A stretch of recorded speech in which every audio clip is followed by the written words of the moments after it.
जय श्री कृष्णा दोस्तों। कैसे हैं आप सभी। उम्मीद करते हैं कि आप सभी बहुत अच्छे होंगे।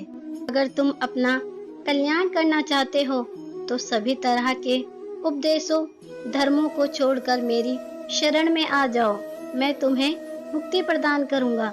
सुख दुख का आना जाना सर्दी गर्मी के आने जाने जैसा ही है, इसीलिए इन्हें सहन करना सीखना ही उचित है। धर्म चाहे जो भी हो, अच्छे इंसान बनो। हिसाब हमारे कर्मों का होगा, धर्म का नहीं।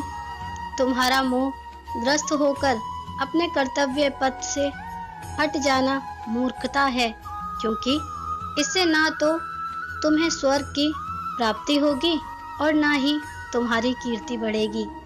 बुरा वक्त आपको जिंदगी के उन सच से सामना करवाता है जिनका आपने अपने अच्छे वक्त में कभी ख्याल भी नहीं किया होता है। किसी दूसरे के जीवन के साथ पूर्ण रूप से जीने से अच्छा है कि हम अपने समय के भाग्य के अनुसार अपूर्ण ही जिएं। जीवन को भगवान से जोड़ दो, सब भगवान पर छोड़ दो।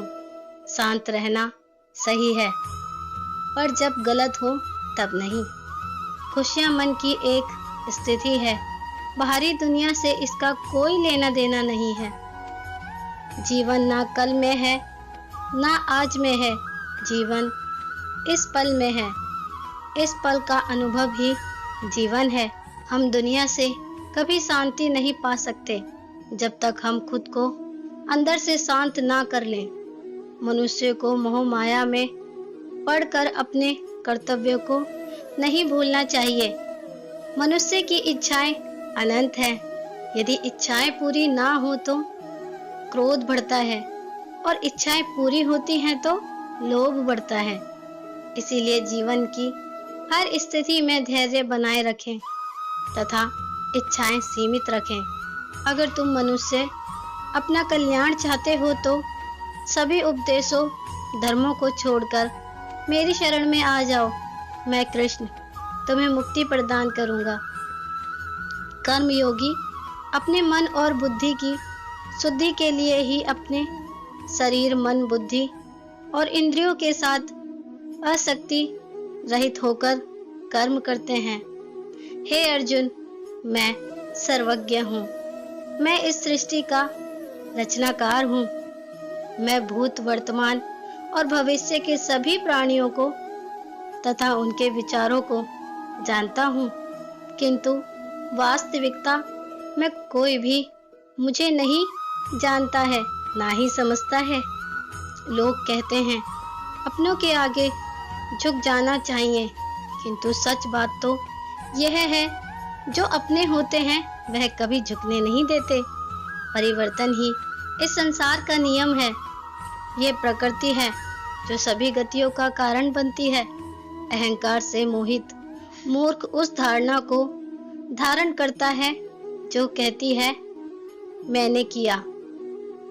गर्मी और ठंड, सुख और दर्द की भावना इंद्रियों के अपनी वस्तुओं के संपर्क के कारण होती है। वे आते हैं और चले जाते हैं। चिरकाल तक आपको इन्हें स्वीकार करना चाहिए। पूर्ण लगन के साथ अपना कार्य करो, लेकिन उसके फल की इच्छा मत करो, क्योंकि जब आप फल की इच्छा करते हैं तब कहीं ना कहीं आप अपने कार्यों में पूर्ण रूप से समर्पित नहीं हो पाते। गति के लिए चरणों पर ध्यान देना आवश्यक है, किंतु प्रगति के लिए सदैव आचरण पर ही ध्यान देना चाहिए। प्रकृति द्वारा निर्धारित कर्तव्य का पालन करते हुए व्यक्ति ने कोई पाप नहीं किया।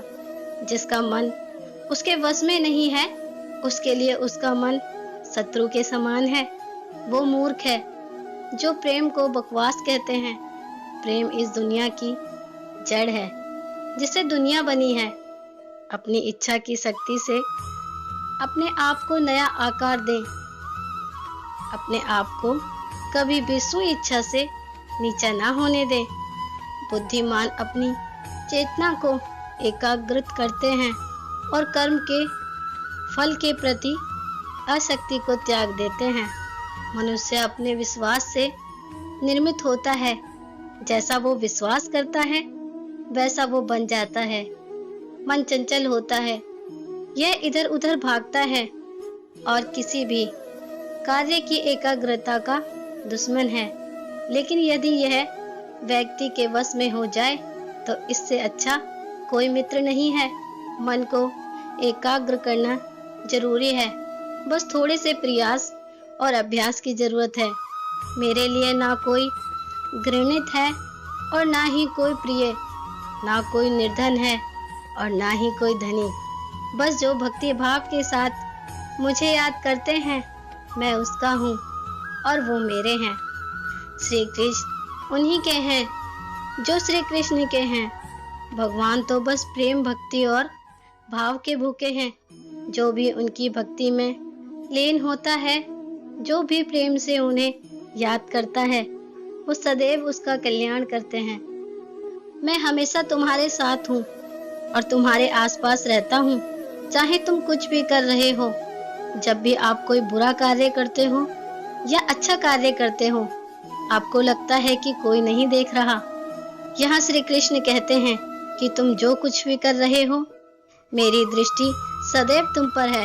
इसीलिए आप यह मत समझें कि आप अकेले हैं, आपके साथ श्री कृष्ण सदैव हैं। जीवन में आधे दुख इस वजह से आते हैं क्योंकि हमने उनसे आशाएं रखी हैं जिनसे हमें नहीं रखनी चाहिए थी। भाव अर्थ, हम सभी मनुष्य किसी न किसी अन्य मनुष्य से बंधे होते हैं या कहो किसी दूसरे इंसान पर निर्भर रहते हैं और इसी निर्भरता से हमारे मन में उम्मीद और आशाएं बनी रहती हैं कि हमारी कोई मदद कर देगा।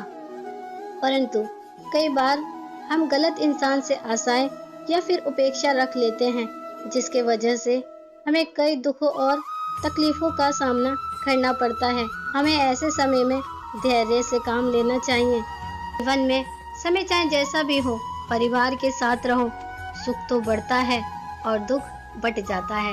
इस संसार में मूर्ख व्यक्ति, अधर्मी, अज्ञानी व नास्तिक मेरी शरण स्वीकार नहीं कर सकता। ज्ञानी व्यक्ति कर्म के प्रतिफल की अपेक्षा कर रहे हैं। अज्ञानी व्यक्ति के दिमाग को अस्थिर नहीं करना चाहिए। अपने जीवन में कभी भी न किसी को आनंद में वचन दे, ना क्रोध में उत्तर दे और ना ही दुख में कभी निर्णय लें। किसी और का काम पूर्णता से करने से कहीं अच्छा है कि अपना काम करें, भले ही उसे अपूर्णता से करना पड़े। मैं ही इस सृष्टि की रचना करता हूँ, मैं ही इसका पालन पोषण करता हूँ और मैं ही इस सृष्टि का विनाश करता हूँ। जो कुछ हुआ है अच्छे के लिए हुआ है, जो हो रहा है अच्छे के लिए हो रहा है, जो होगा वह भी अच्छे के लिए ही होगा। तो सकारात्मक रहो और अपना कर्म करो। जिस प्रकार श्री कृष्ण जी ने अपने ज्ञान से राह भटके अर्जुन को सफलता प्राप्त करवाई थी, उसी प्रकार भगवान श्री कृष्ण आप सभी को अपने जीवन में आगे बढ़ने की राह दिखाएं। यह हमारी कामना है। श्री कृष्ण जी के ज्ञान से आपकी जिंदगी को रोशनी मिले, इसीलिए और भी आपको सही मार्ग पर ले जाने में सफल रहेंगे। आपको अपने परिवार और दोस्तों को शेयर करके इस ज्ञान को और बांटें, क्योंकि ज्ञान बांटने से ही बढ़ता है। जय श्री कृष्णा दोस्तों, फिर मिलते हैं एक और अच्छी सी वीडियो के साथ, ज्ञान भरी वीडियो के साथ।